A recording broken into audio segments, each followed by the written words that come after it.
मित्रों नमस्कार। Parameter of law के इस चैनल में मैं आपका मित्र रिटायर्ड जज अशोक शर्मा आपका हार्टली वेलकम करता हूं।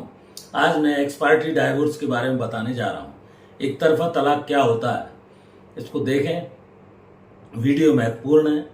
वीडियो में दी गई जानकारी को बीच में बंद न करें, एस्केप न करें, जिससे सारी बात आपकी समझ में आए। आप जानते हैं कि डाइवोर्स दो तरह का होता है। मैंने इस चैनल पर कई वीडियोस बनाए हुए हैं। एक तो डाइवोर्स जो कंटेस्टेड केस होता है, जिसमें एक पक्ष न्यायालय के समक्ष डाइवोर्स पिटीशन फाइल करता है हिंदू मैरिज एक्ट के सेक्शन 13 में। कुछ इसमें ग्राउंड्स होते हैं, इन्हीं आधार पर डाइवोर्स मिल सकता है, चाहे वो पति हो या पत्नी हो।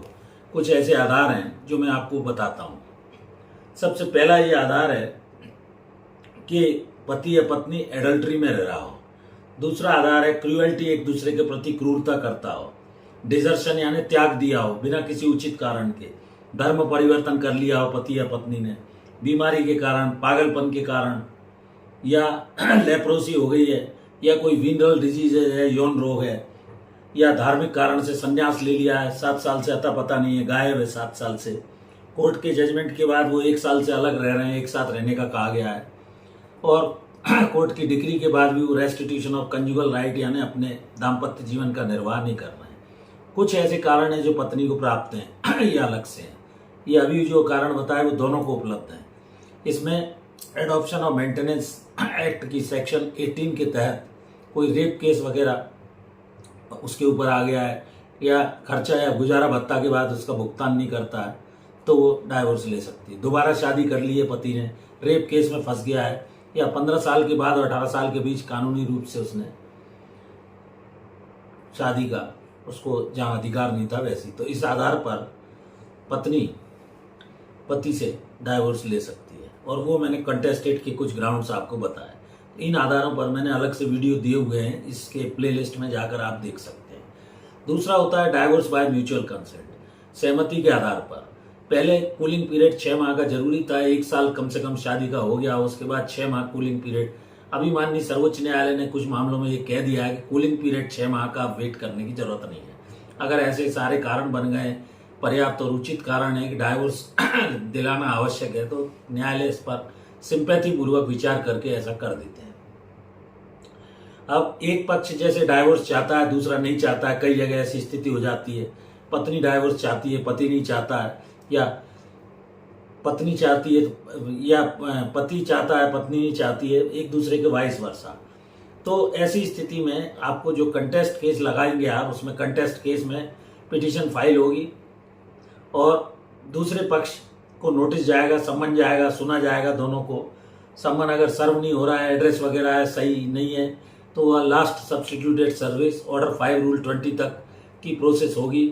मीडिएशन की भी कोशिश की जाएगी। जब ये सब संभव नहीं होगा तो ऑर्डर 9 रूल 6 के तहत, सीपीसी के तहत, कोर्ट चाहे तो एक्स पार्टी प्रोसीड करके एक पक्षी, चाहे वो पति के पक्ष में हो या पत्नी के पक्ष में हो, जिसने भी पिटीशन लगाई है, या कोई पति फॉरेन सेटल हो गया, आता नहीं है यहाँ, एक तरफा डाइवोर्स के आधार होने पर एक्स पार्टी प्रोसीड होकर एक्स पार्टी बयान लेकर और उसमें एक्स पार्टी डाइवोर्स की डिक्री आपके पक्ष में मिल जाएगी।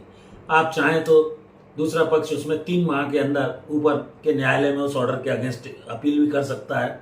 तो ये सब ग्राउंड्स मैंने आपको बताया। इस आधार पर एक पक्षीय तलाक लिया जा सकता है। सम्मन जैसे रिसीव हो गया, जानबूझकर नहीं आ रहा है, उपस्थित नहीं हो रहा है, लिंगर ऑन हो रहा है, तो कंटेस्टेड केस वगैरह में इस तरह की एक्स पार्टी प्रोसीडिंग करके और उनके बयान लेकर पक्षकार के जो भी पिटिशनर है, कोर्ट डाइवोर्स ग्रांट कर सकता है। माननीय सर्वोच्च न्यायालय ने 2021 में एक जयदीप का केस हुआ था। इसमें यह माना था कि आर्मी ऑफिसर के खिलाफ उसकी पत्नी ने तमाम जगह पर उसके वरिष्ठ अधिकारियों को फॉल्स एलिगेशन लगाते हुए सीनियर ऑफिसर्स को कंप्लेंट की थी, जिससे उसकी रेपुटेशन को हार्म पहुंचा था। ये ठोस रीजन था और इन एलिगेशंस के आधार पर उसको कंप्लेंट केस में ये माना कि वो क्रूएल्टी उसने पत्नी ने पति के प्रति की थी, उसकी रेपुटेशन को हार्म किया था और डाइवोर्स दिलाया गया। ये 2021 का एक जयदीप का इम्पोर्टेंट मामला है। तो मैंने आपको इस वीडियो में एक्स पार्टी डाइवोर्स कैसे लिया जा सकता है कंटेस्टेड केस में बताया। डाइवोर्स बाय म्यूचुअल कंसेंट में तो सहमति से दोनों पक्ष तैयार है, तो 1 साल के अंदर, शादी के 1 साल बाद कोर्ट अगर कन्विंस हो जाती है तो सहमति के आधार पर म्यूचुअल डाइवोर्स मिल सकता है।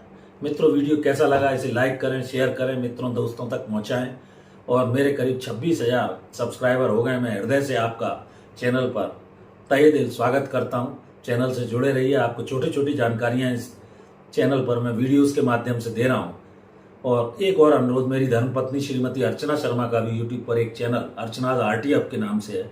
कृपया उस चैनल को भी यदि सब्सक्राइब नहीं किया सब्सक्राइब करें, वीडियोस देखें, लाइक करें, शेयर करें। इस वीडियो में यहीं तक, धन्यवाद।